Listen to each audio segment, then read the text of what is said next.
7월 9일 목요일입니다. 한국 시간으로. 미국 시간은 7월 8일 장 끝나고 1시간 지났습니다. 오후 2시 1분 서부 시간입니다. 자, 오늘 시장 드라마틱했습니다. 정말 롤러코스터를 탄 하루였는데요. 그래도 절반의 성공. 하지만 우리에게는 거의 99% 성공이죠. 나스닥이 올랐으니까. 여러분 가운데 다우 종목 투자하시는 분들 거의 없잖아요. 나스닥 오늘 0.20%로 수치상으로는 작지만 어떻죠? 플러스로 마감했다는데 큰 의의를 두는 거죠. 자, 나스닥 이렇게 상승했고요. 특별히 오늘 상승은 브로드컴, 엔비디아를 비롯한 여기 보이시죠? 애플, 아마트, 반도체 장비군 쪽에서 시장을 이끈 굉장히 좋은 흐름이 나왔습니다. 자, 먼저 시장을 좀 분석을 해드리고 그 다음에 테슬라, 스페이스X, 그 다음에 팔란티어 소식, 엔비디아 소식 두루두루 가지고 왔으니까 바로 시작해 보도록 하겠습니다. 자, 미군이 전날에 이어 오늘 이란에 2차 공습할 것이라는 전망 속에 자, 오늘 저녁 또 한다 그랬습니다. 하겠죠. 왜냐면 맞았기 때문에 안 하면 안 되거든요. 근데 트럼프 대통령이 오늘 그 나토 지금 가 있잖아요. 거기서 계속 얘기를 합니다. 확전은 아닐 거다. 확전은 아닐 거다. 근데 말의 앞뒤가 자꾸 바뀌어요. 아침에는 막 그냥 진짜 막 질려버렸다, 쓸어버리겠다. 빗자루 쓸어버리나. 그다가 또 뭐 확전은 아닐 거다. 약간 조울증 증세를 보이고 있는데, 자, 트럼프 대통령이 이란과 합의를 원하는지 확신할 수 없다면서 국제 유가가 급등한 것이 오늘 여기 보면 시장에, 근데 또 많이 내려갔죠. 유가가 올라갔다가. 큰 부담이 됐죠. 기술주는 반등에 성공하면서 나스닥 지수는 0.2% 상승세로 마감했습니다. 자, 오늘 시장을 이끌었던 애플이 브로드컴과 장기 계약을 통해 반도체를 구매하기로 했다는 소식에 애플과 브로드컴이 동반 상승을 했습니다. 와, 이런 모습 흔치 않은데 그래도 브로드컴이 더 많이 갔죠. 엔비디아도 3.7% 급등하면서 반도체 상승 흐름을 주도했습니다. 자, 엔비디아가 3.65% 급등했음에도 불구하고 어메리칸 익스프레스, 그 다음에 윌리엄스 등 각각 3% 넘게 빠진 종목도 많았고요. 보잉, JP모건, 머크, 이런 P&G 등도 각각 2% 넘게 하락하면서 지수 낙폭이 상대적으로 컸습니다. 반면 다우존스 얘기하는 겁니다. 기술주 중심의 나스닥 지수는 막판에 반등에 성공하면서 오늘 자, 이렇게 마무리가 되었고요. 자, 월가의 공포지수, 시카고 옵션 거래소의 변동성 지수는 0.59포인트 상승한 16.72로 반등했습니다. 자, 반도체 종목들은 전날 급락 충격을 딛고 반등에 성공했는데 아직 반도체 종목이 찐 반등이냐 아니면 고양이 반등이냐는 조금 더 지켜봐야 됩니다. 아셨죠? 애플이 브로드컴과 300억 달러 규모의 장기 공급 계약으로 미국 내 반도체 생산 확대에 나선 것이 방아쇠가 됐는데요. 자, 브로드컴은 무려 4.82%, 17.87달러를 급등한 388.65달러로 뛰었습니다. 엔비디아는 3.65%, 즉 7.19달러 급등한 204.12, 마이크론은 1.11% 상승했고요. 자, 빅테크 종목들은 대체로 부진했습니다. 브로드컴에서 반도체를 공급받기로 한 애플은 0.88% 오른 313.39달러로 마감했고요. 엔비디아를 제외한 나머지 빅테크는 일제히 하락했습니다. 테슬라는 2.23% 하락한 393.93달러, 알파벳은 1.44% 내린 361.75달러로 마감했습니다. 마소와 메타는 각각 1.4, 2.02% 내렸고요. 아마존과 팔란티오도 각각 0.96%, 1.60% 하락했습니다. 스페이스X는 0.78% 밀린 148.26달러로 더 떨어졌습니다. 와, 150불 밑으로 스페이스X 떨어졌습니다. 유가가 뛰면서 에너지 업종과 항공 크루즈 업종 간의 희비가 엇갈렸는데요. 자, 다이아몬드백 에너지는 자, 3.35% 급등한 186.60달러. 자, 쉐브론 석유 메이저 회사죠. 1.13% 오른 175.97달러. 자, 버크셔 해서웨이 최대 주주인 옥시는 3.70% 급등한 53.59달러.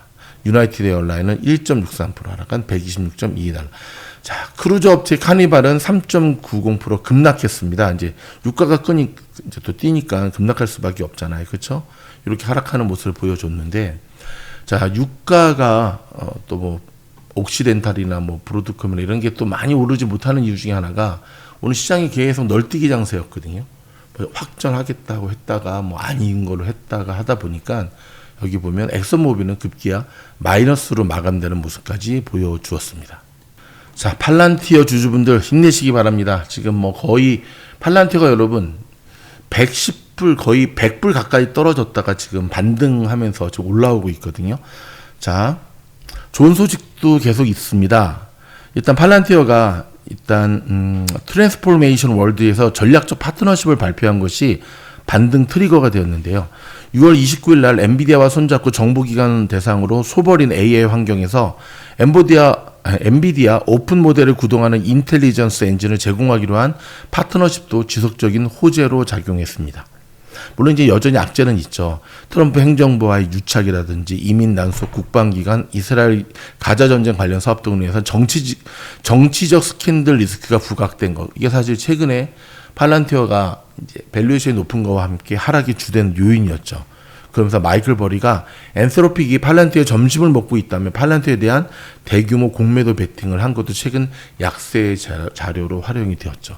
여러분 이제 실제 보면 여러분 이 버리, 마이클 버리. 근데 때가 그래요. 고점이 올라서 이제 막 시장이 좀 조정받을 때쯤 되면 원래 마이클 버리 같은 사람들의 이야기들을 뉴스에서 비중 있게 다루기 때문에 좀 더 크게 보이는 건데 일단은 그래도 리스크 관리 차원에서 또 우리가 또 경청하는 자세를 가져야겠습니다. 자, 다음은 테슬라 소식과 스페이스X 소식을 묶어서 전해드리겠습니다. 좋은 호재가 나왔습니다. 테슬라가 신차 공개했거든요. 주가는 하락했습니다. 새로운 차량을 공개했음에도 불구하고 주가에는 별다른 힘이 되지 못하고 있는 모습인데요. 자, 베론스는 이를 두고 신차는 나왔지만 주가는 떨어지고 있다라고 짚었습니다. 시장의 관심은 이미 신차보다 로보택시와 마진 이슈 쪽으로 옮기고 있기 때문에 그런데요. 로보택시 전쟁에서 웨이모가 테슬라와의 격차를 더 벌렸습니다. 웨이모가 신규 4개 도시로 서비스를 확장하면서 선두 자리를 굳히는 모습인데 테슬라는 마이애미 로보택시 출시를 앞두고 있어 이 구도가 앞으로 어떻게 바뀔지도 관전 포인트입니다. 중국 전기차 수출이 150% 급증한 가운데 테슬라는 2026년 최고 월간 인도 실적을 기록했습니다. 글로벌 경쟁 구도와 테슬라 자체 실적이 동시에 주목받는 상황입니다. 자, 스페이스X와 테슬라 합병설이 계속 나오고 있는데 아직은 미지수죠. 스페이스X와 테슬라의 합병설이 계속 도는 가운데 밸런스는 합병이 확실한 것은 아니다라고 선을 그었습니다. 자, 인베토리아 역시 머스크와의 연관성으로 수혜가 예상되는 종목들을 다루었는데요. 모건 스탠리의 아담 조너스는 스페이스X가 22.7조 달러 규모의 TAM 목표를 달성하려면 약 9천억 달러의 부채 조달이 필요하다고 분석을 했습니다. 밸류에이션을 둘러싼 논쟁이 계속되고 있죠. 일론 머스크가 하루 만에 500억 달러의 자산을 잃은 것으로 나타났습니다. 와, 참 대부분이 뭐 주식에 돈이 들어가 자산이 들어가 있으니까 그렇겠죠. 이 와중에 스페이스X는 보유하고 있던 비트코인을 지갑에서 이동시킨 것으로 확인되는데 암호화폐 시장 전반의 조정과 맞물려 관심을 끌고 있습니다. 자, 빅쇼트의 주인공 마이클 버리가 다시 한번 엔비디아와 테슬라에 대한 공매도 베팅에 나섰습니다. 반복되는 그의 약세 베팅에 이번에도 적중할지 시장이 주목하고 있습니다. 오픈 AI와의 법적 분쟁이 중재 단계로 넘어가고 있다는 소식입니다. 장기전으로 이어지고 있는 이 소송의 향방도 계속 지켜봐야 될 부분입니다. 일론 머스크가 그록 4.5를 일반 대중에게 공개한다고 확인했는데요. 스페이스X와 AI 사업의 연결고리가 계속 강화되는 모양새입니다. 테슬라와 GM, 포드가 대규모 에너지 저장 시스템인 BESS 시장에서 맞붙고 있다는 소식도 나왔습니다. 상대가 안 될 텐데 GM하고 포드가 상대가 안 되죠. 자동차 3사의 전장이 배터리 저장 사업으로까지 확대되는 흐름입니다. 자, 오늘 테슬라 뉴스는 신차 효과의 부재라든지 로보택시 경쟁 심화, 그리고 스페이스X의 밸류에이션 논쟁까지 다양한 이슈가 있었습니다. 7월 22일 실적 발표를 앞두고 이런 흐름들이 어떻게 정리될지 계속 지켜봐야겠습니다. 그럼 제가 조금 전에 말씀드렸던 테슬라의 신차는 새로운 모델을 이야기하는 것이 아니라 스페이스X라든지 그 다음에 마이애미의 이제 테슬라 로보택시의 새로운 진출하는 것에 대한 정도로 이해하시면 되겠습니다. 저희가 좀 더 팩트 체크를 성실하게 해서 여러분들한테 뉴스를 전해드리도록 하겠습니다. 국제 뉴스 몇 가지만 좀 짚어드릴까요? 자, 일단 오픈 AI가 GPT의 실시간 음성 기능인 GPT 라이브를 적용한다고 밝혔고요. 트럼프가 전쟁 재개는 아니다라고 하면서도 이란의 추가 공습을 단행했습니다. 일단 한번 맞았기 때문에 지금 미군 기지 많이 두드려 맞았기 때문에 이대로 있으면 안 되거든요. 근데 참 재밌는 게 옛날에 이스라엘과 이란 전쟁하는 모습하고 좀 비슷해요. 그러니까는 폭격하기 전에 미리 예고해주고 사람 피하라고 하고 고기만 딱 때리고 그 다음에 한 대 때리면 그 다음에 또 때리고 왔다리 갔다리 왔다리 갔다리 이렇게 하는데 참 지켜봐야겠습니다. 애들 소꿉장난도 아니고. 일단 이란의 그 공습에 대해서는 이란의 호르무즈 위협 약화를 위한 추가 공습이다라고 하는데 명분이 사실 잘 쓰지 않죠. 근데 이란도 호르무즈만큼은 양보할 수 없는 상황이거든요.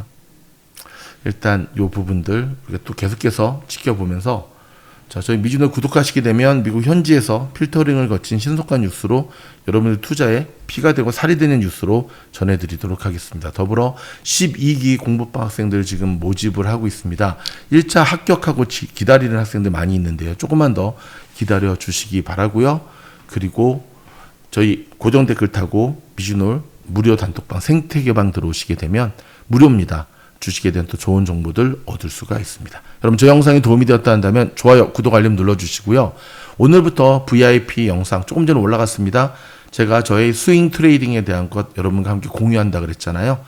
자, 오늘부터 시작하니까는 참고하시면 될 것 같습니다. 고맙습니다.